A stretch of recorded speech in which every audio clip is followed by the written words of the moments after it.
Hi friends, welcome to God is great 73కి స్వాగతం. Friends, మీరు కొత్త వారు కనుకైతే నా ఛానల్ని సబ్స్క్రైబ్ చేసుకోండి ఫ్రెండ్స్. నేను పెట్టిన ప్రతి వీడియో మీకు నోటిఫికేషన్ వస్తుంది.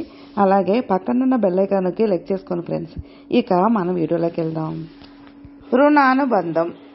అంతా రుణానుబంధం, జగమంతా రుణానుబంధమే. రుణానుబంధం అంటే ఏమిటి?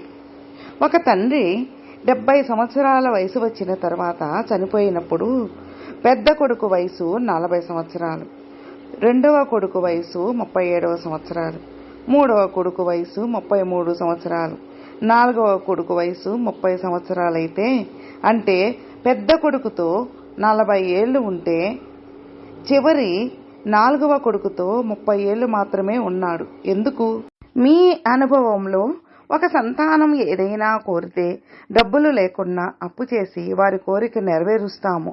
కానీ మరో సంతానం ఏదైనా కోరితే చేతిలో డబ్బులున్నా వాడి కోరిక తీర్చాలనిపించదు. ఎందుకని? అలాగే కొంతమంది విషయంలో ఎక్కువ ప్రేమ చూపిస్తాం. ఎందుకని? మనకు పూర్వజన్మ కర్మల వలననే ఈ జన్మలో తల్లి, తండ్రి, అన్న, అక్క, భార్య, భర్త, ప్రేమికుడు, ప్రియురాలు, మిత్రులు, శత్రువులు, మిగతా సంబంధాలు కూడా ఈ ప్రపంచంలో మనకు లభిస్తాయి.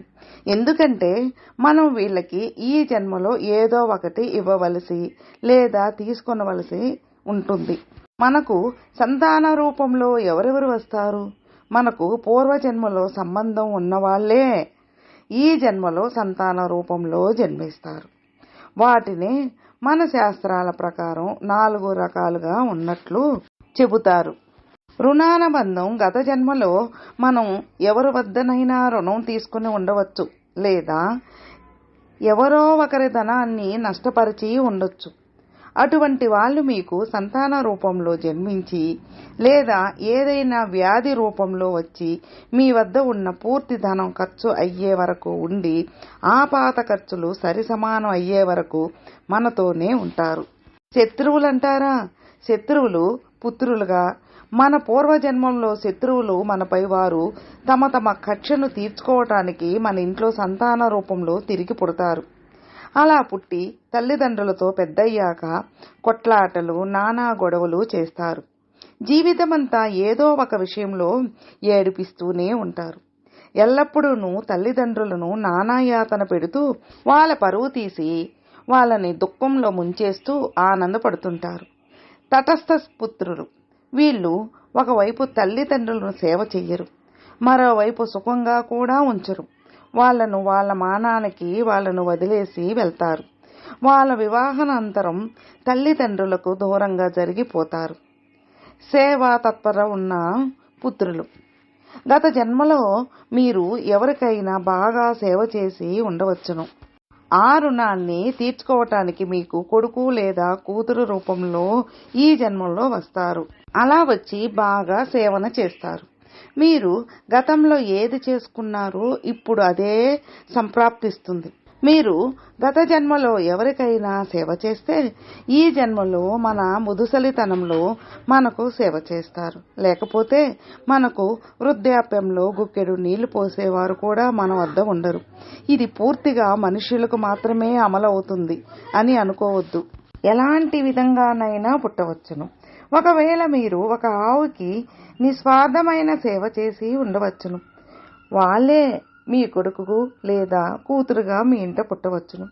ఒక ఆవుకి తన దూడకు సమంగా పాలు తాగనీయకుండా దూరంగా ఉంచిన పాపానికి వాళ్ళే కొడుకు లేదా కూతురుగా మీ ఇంట పుడతారు. లేదా మీరు ఏదైనా నిరపరాధి జీవిని సతాయించారనుకో, వాళ్ళు మీకు శత్రువు రూపంలో పుట్టి మీతో తన గత శత్రుత్వం యొక్క కక్ష తీర్చుకుంటారు. అందుకనే జీవితంలో ఎవరికీ కూడా కీడు చెడు చెయ్యనివ్వవద్దు. ఎందుకనగా ప్రకృతి నియమం ప్రకారం మీరు ఏది చేస్తే దానికి ఈ జన్మలో లేదా వచ్చే జన్మలో 100కి 100% అనుభవంలోకి తెస్తుంది. మీరు ఒకవేళ ఎవరికైనా ₹1 దానం చేస్తే అది మీ ఖాతాలో ₹100గా జమ చేయబడతాయి. ఒకవేళ మీరు ఎవరి వద్దనైనా ₹1 లాక్కుంటే మీ ఖాతా నుండి ₹100 తీసివేయబడతాయి. అనగా పాపపుణ్యాలు కొద్దిగా ఆలోచించండి. మీరు మీతో కూడా ఎంత ధనాన్ని తెచ్చుకున్నారు, మళ్ళీ ఎంత ధనాన్ని మీ వెంట తీసుకెళ్తారు? ఇప్పటి వరకు పోయిన వాళ్ళు ఎంత బంగారం వెండి పట్టుకుపోయారు? చివరగా ఒక్క మాట, తాతగారు సంపాదించిన ఆస్తినంతా తగలేసి మాకు ఏమీ మిగల్చలేదని ఒక కొడుకు బాధపడతాడు. దానికి కారణం అతనికి తాత తండ్రుల ఆస్తిపాస్తులు అనుభవించే యోగం లేదన్నమాట.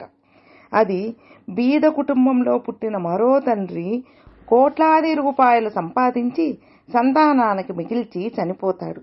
దీనికి కారణం ఆ తండ్రి తన కొడుకుకు చెల్లించాల్సిన అప్పన్నమాట. మీ జీవితంలోని సంఘటనలను ఒకసారి బేరీజు వేసుకుని ఆలోచించండి. నేను, నాది, నీది అన్నది అంతా ఇక్కడికిక్కడే పనికి రాకుండా పోతోంది. ఏది కూడా వెంట రాదు.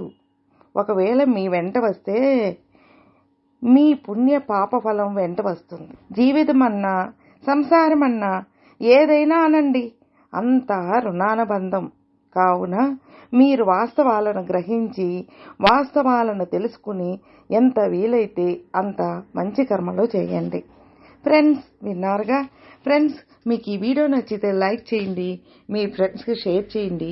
సబ్స్క్రైబ్ చేసుకున్నట్లయితే ప్లీజ్ సబ్స్క్రైబ్ చేసుకోండి.